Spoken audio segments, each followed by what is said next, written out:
Ocean State Grand National Karate Championship, celebrating 40 years of sport excellence.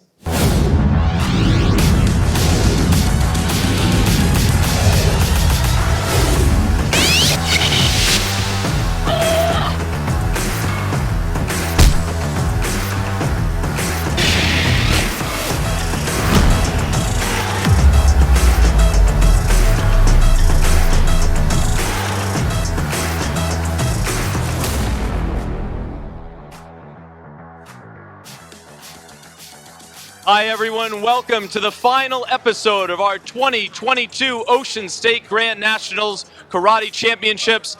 I am here with the living legend, undefeated in full contact combat. He is an action film star. He has been the bodyguard of Elvis the King and also John Belushi. He is none other than the living legend, Bill Superfoot Wallace. How you doing? You guys are quiet. Can you travel with me? I need all the help I can. Yes, sir. I would love to travel with you. So, Bill, tell me, how does it feel to be here at the 2022 Ocean State Grand Nationals Karate Tournament? I think I was here in early 2000s, and it's a fantastic tournament. I love coming. When Don called me and said, could I come? I said, yes. I was supposed to be in Sao Paulo, Brazil.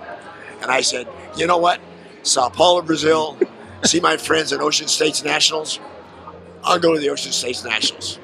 Bill, I don't want to question you, man, but I don't know. I might choose Brazil, buddy. I've been there. It's not that great.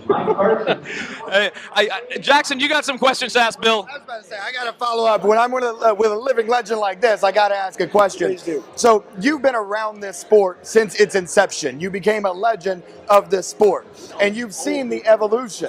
Yes. So if you had to grade the evolution of sport karate over the years, what grade would you give it, and what more can still be done? Oh, A++. When we first started, there were basically three techniques: front kick, reverse punch, maybe a back fist. There were no jump spinning kicks. There were not really flashness. It was just hardcore. I'm just going to knock the crap out of you type thing. And now, I mean, the people, the players now are such great technicians. They have fantastic endurance. They're absolutely superb. And I'm quite pleased. I'm glad I'm old.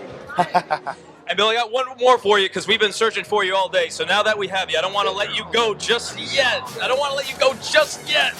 Tell me, who kicks or punches harder? Is it Jackie Chan, John Belushi, Elvis, Mickey Rourke, or Chuck Norris? Chuck Norris. Good answer. Who can argue with that? All right, everybody, coming back, we got...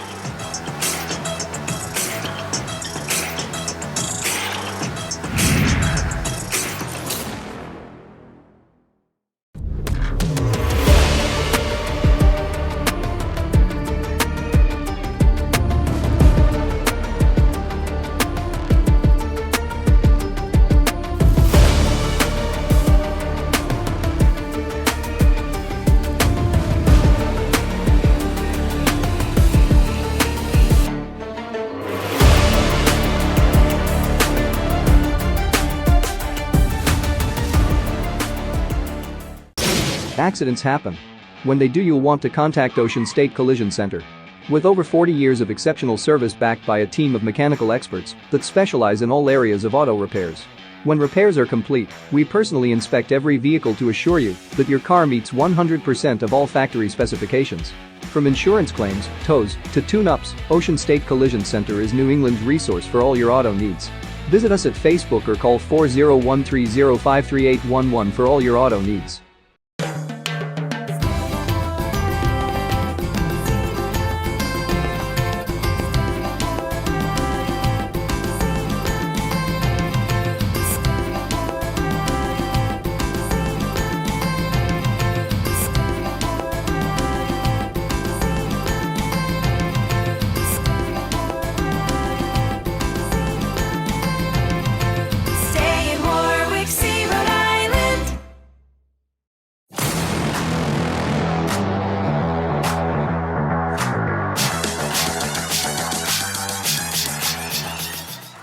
Up next, it's the 18-plus overall Grand Championships, men's CMX forms. Now we move to the men's CMX forms overall Grand Championship. Again, in the men's division, these are separate Grand Championships. We've seen the traditional already. Now we will get the CMX.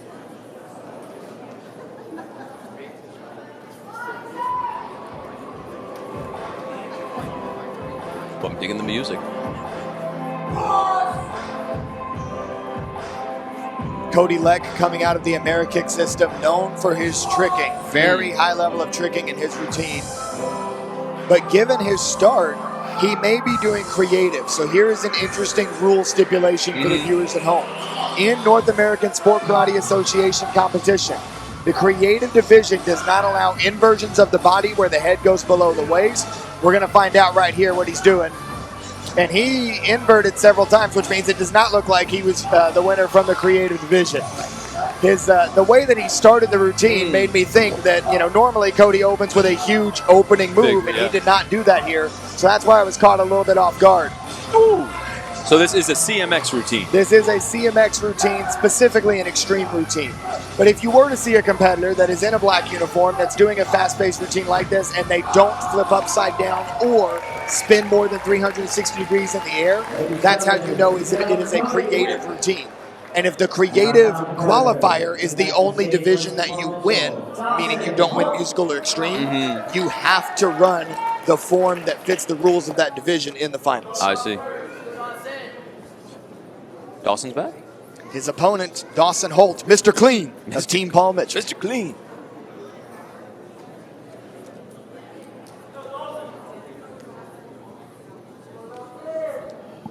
I like this decision by Dawson Holt. He is choosing to go a cappella, no music. He is going to let his routine speak for itself.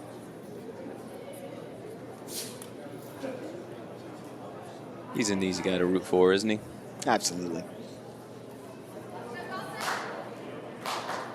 You can see his teammate Ben Jones getting a little spirit clap started to get some energy in the room. As he should, get the crowd involved. I love it.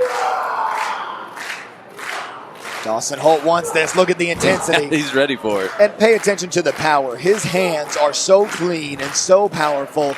It is unreal. Oh, yeah, he's pumped. He's feeling it. I mean, look at that. Full extension, all out. Beautiful. Double. I like the double. Whoa. Huge 540 to the knee. That was beautiful. Beautiful landing on the Webster. Webster just means a front flip taken off of one foot. Scoot, gainer, backside nine, hook, cartwheel, D-leg full. Beautifully executed. And that's that power you're talking about. I love how he kept the fist up there. Yes. That's powerful. Beautiful skip front to the low side kick. That's your fundamentals. Up and away. Huge X out to the back. Okay.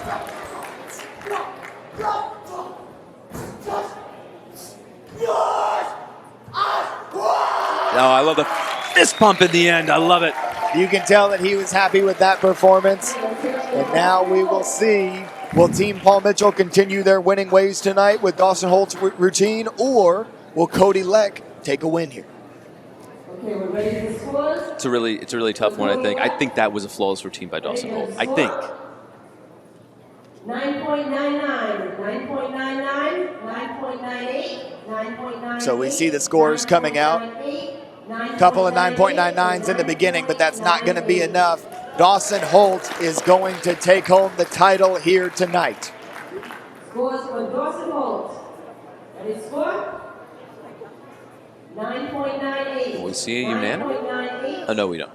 It's not unanimous. Couple of 9.98s in there from maybe some Russian judges at the beginning. But in all seriousness, Cody and Dawson, that was a good division. Dawson did not, even though he's the winner tonight, he did not totally outclass Cody. Cody represented himself well and did a good routine. Absolutely. So Cody absolutely belongs on this stage. He hit a great form. But tonight, the power of Dawson Holt is what reigns supreme. Presenting tonight's award, Mr. Tom Festa. Can I have Cody stand up, please?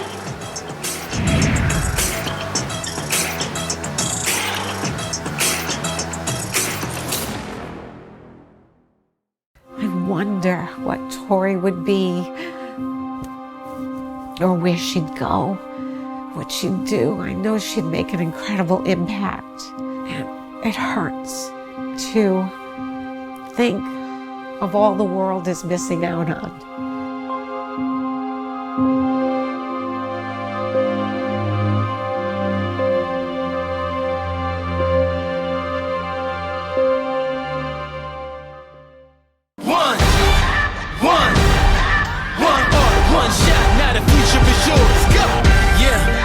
building on the lecture. Verses coming daily under pressure. Working on the plot and the scheme. The true stock trademark is at the edge of your dreams. I'm talking one shot for the kill. The breeze cut, freeze up, straight dropping the chills. I'm talking. It's one shot, now the future is yours. Go!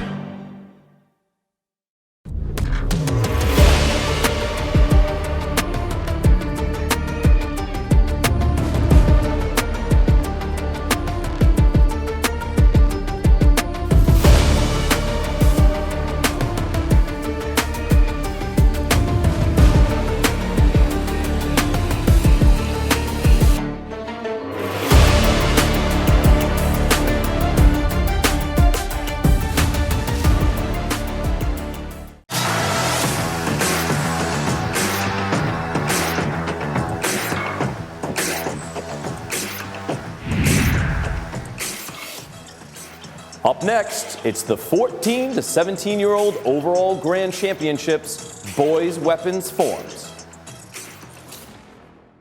This is Esteban Tremblay coming back to the stage. He won both the traditional and CMX divisional grand championships. He's just going to put on a show for us tonight.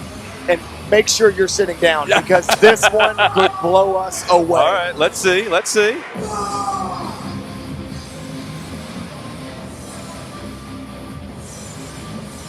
Coming out of a very deep division with the likes of Ben Jones, Mason Bumba, Philip Brumet. There's so many great, talented kids in that 16-17 boys division.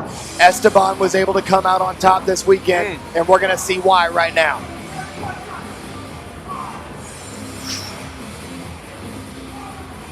Oh, look at the speed right here. Look at the speed, everybody. Look at this. Doing the bow tricks in combination with the tricking combo. Huge D-leg. Unbelievable. Oh, wow. Well, that was just around the neck, I believe. Absolutely. Oh, and that's man. one of the things that great competitors do. Great competitors take simple manipulations and make them look awe-inspiring. Blind catch there as he reaches behind his back for the catch.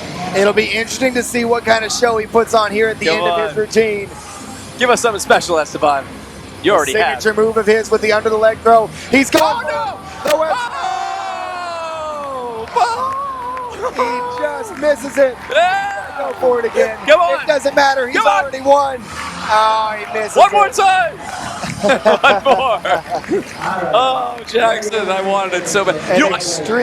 Extremely high level of difficulty there. And hey, he went for it because it doesn't matter. He already beat everybody. He can get up there and do whatever he wants.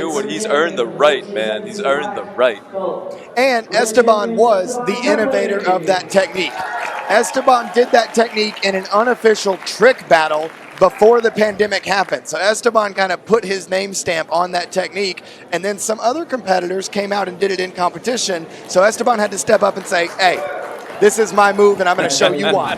Now, I don't know, did I see him perform it last night over on one of the mats? Yes, he did. He did that at every level of the eliminations. And again, what matters is he nailed the move when it mattered most. In the eliminations 100%. To get to the divisional grand championships. He nailed it again in the divisional grands. He nailed it when it matters, and that's why he's our overall grand champion.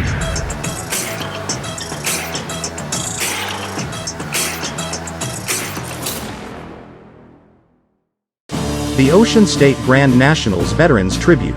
This year we honor Daniel Zarbo, Vietnam veteran and U.S. Marine.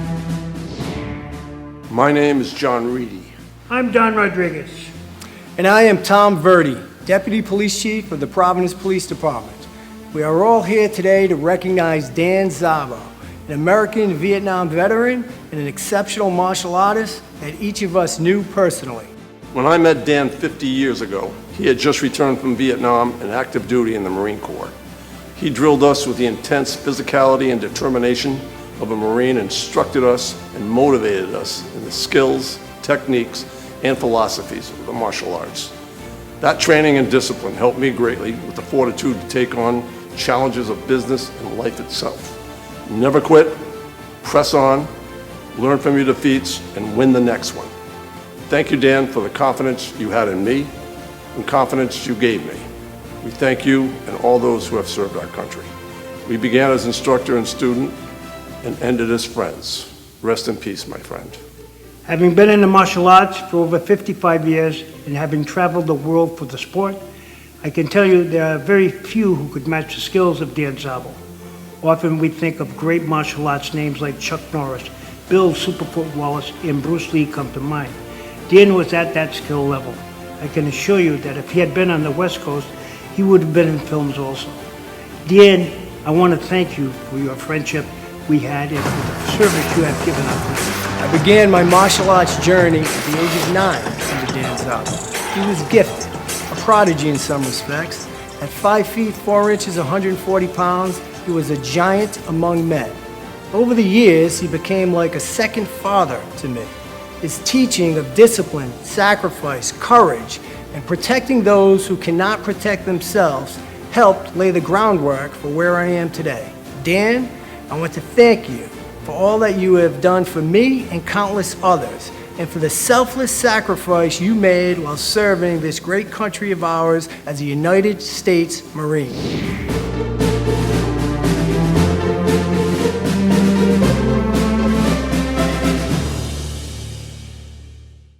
Tragedy knows no gender, it knows no socioeconomic status, it knows no space, no time.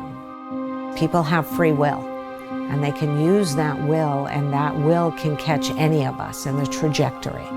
And that's why we all need to take responsibility for our actions.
Main event of the evening.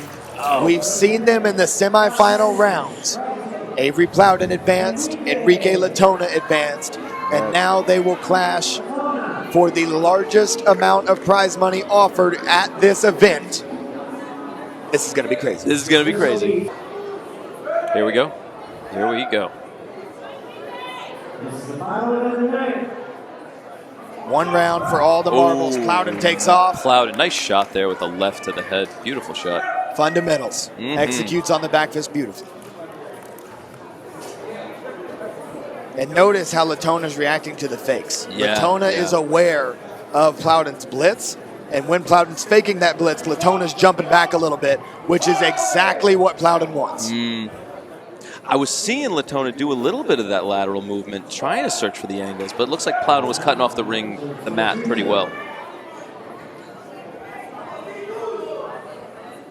Again, see, every little fake Latona's got a reaction to. That was a little bit of an interesting situation there, as Latona's leg kind of got stuck on Plowden, but it was below the waist, and then Plowden took advantage to score with the hands. That was a textbook reverse punch from Plowden, but they call Latona's attack over the top. Actually, they don't call either one. The judges didn't agree. And you said that leg needs to extend in order to hit the body. Yes, for a kicking leg to score, it's got to be an extended technique. Plowden capitalizes again. He's up 4 in a one-round match. This is not a good spot to be in for Enrique Latona. I'm looking to see some of those leg kicks by Latona. I haven't seen him yet. Why is that? Why do you think he's just not throwing them, or not? Is he not able to get him in? It's hard to say. I think that he knows that Plowden has great kick defense, and so he might be trying to throw Plowden off because Plowden probably expected him to kick a lot, and so he might be trying to rely on his blitz to catch Plowden off guard and not have to deal with Plowden's kick defense. Because here's the thing: if Plowden was to jam one of Latona's kick attempts, he's going to blast him with a reverse punch, and that is not going to feel good. So Latona's taking that into account as he's kind of planning his strategy for this match. But we got 11 seconds left at this point, and Plowden scores again. So we have a 5-1 match as time ticks down. And Latona agrees to let it go. Let it go, okay. Did they? Oh, they did. They did come to the decision that it was 2 rounds. So those of you watching at home will have to excuse me. It was decided it was 2 rounds. Plowden originally thought that it was 1 round, and that's why the fighters kind of agreed. We'll let the first round in. Nobody's going to do anything in the 3 seconds we got left, and they're going to go to round 2. And it will be interesting if Latona kicks here more in the second round. Maybe he was not kicking in the first round to try to lull Plowden into thinking he wasn't going to kick much. Who knows? Well, he fired one off over there. Didn't connect, but he fired, and look, it looks like he's going for it a little bit more, though. Interesting there. Latona kind of goes to the ground to, it seems like, avoid contact. Hard to say if he slipped or not. And there's the leg getting in. This is what Latona's got to do if he wants to make a comeback. And, okay, Plowden coming back. Here we go. Let's see if he goes there again with the kick since he had success. And see, now he's letting that leg fly. Yes, and that connected, I think. I think it slid did. in again. Yes, he got it on the hip, and all of a sudden, you got a 1-point game. There we go. There we go. Looks like that nose is still bothering him a little bit.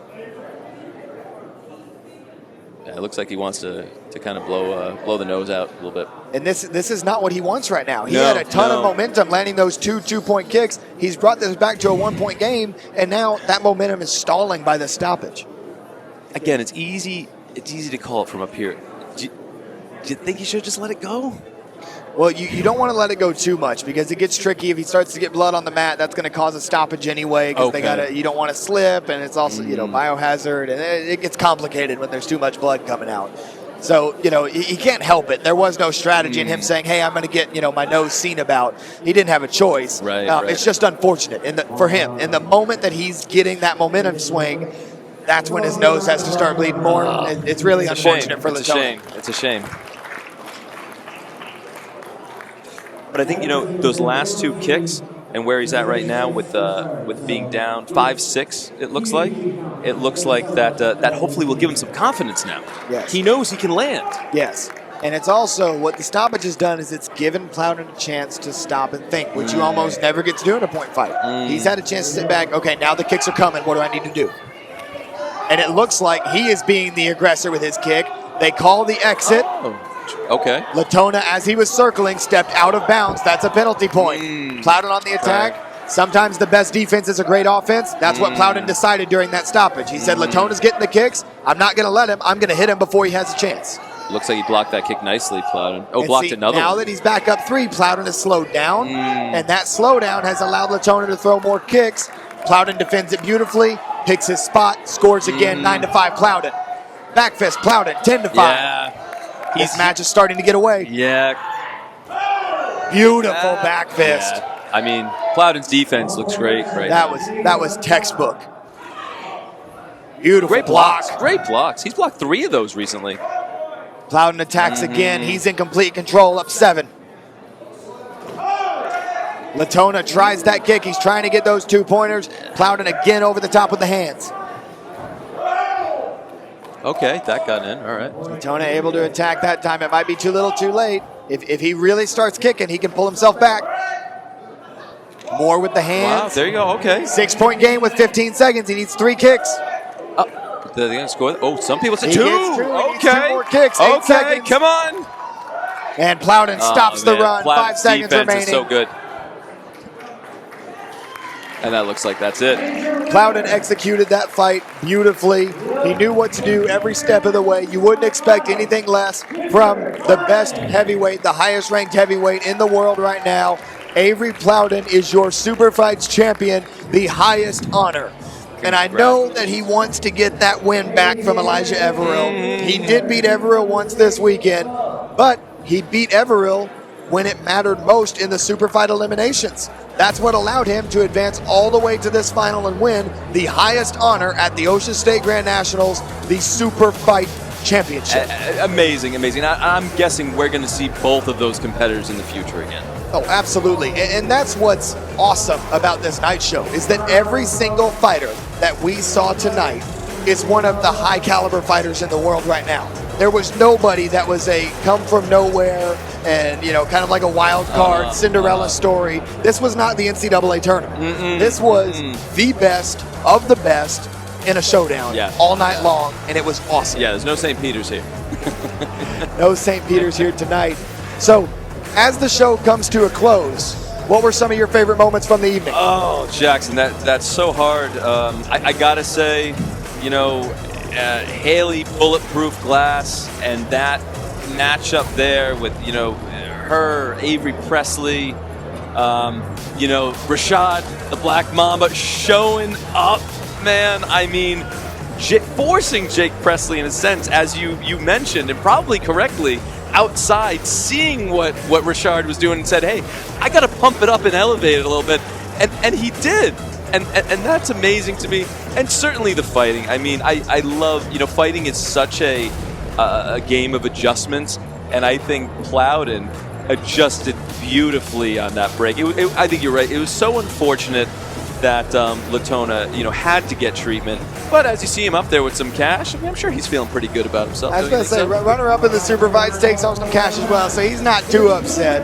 And I think that the two big storylines from the evening, on the forms and weapons side, Team Paul Mitchell came to their home tournament with authority. You know what I mean? They showed up. In every division, juniors, adults, men, women, did not matter. Paul Mitchell had a takeover on the forms and weapons side this weekend, and that makes me very proud to say as one of the coaches to that team. But you look at the numbers, that's what happened. And it was incredible to watch that. And then the second storyline, and this one I won't let my Paul Mitchell bias come into play, but I'll say we are seeing the beginning of a very special new rivalry between Avery Plowden and Elijah Everill. Maybe a friendly rivalry. Those guys don't dislike each other. Right, yeah. They respect each other as two of the best in the world, but that's what makes it a rivalry, is that they are two of the best in the world. They had multiple matchups here this evening and over the course of the weekend. That is going to be really fun to watch as we continue some sport karate coverage. So, I've had so much fun. Jackson, I've had so much fun, man. You know, 2022 Ocean State Grand Nationals Karate Championships. I can't wait for next year, man. Absolutely. And I hope you and I are back. This has been awesome. Thank you all for tuning in, and we'll see you at the next Ocean State Grand Nationals. Thank you, everybody.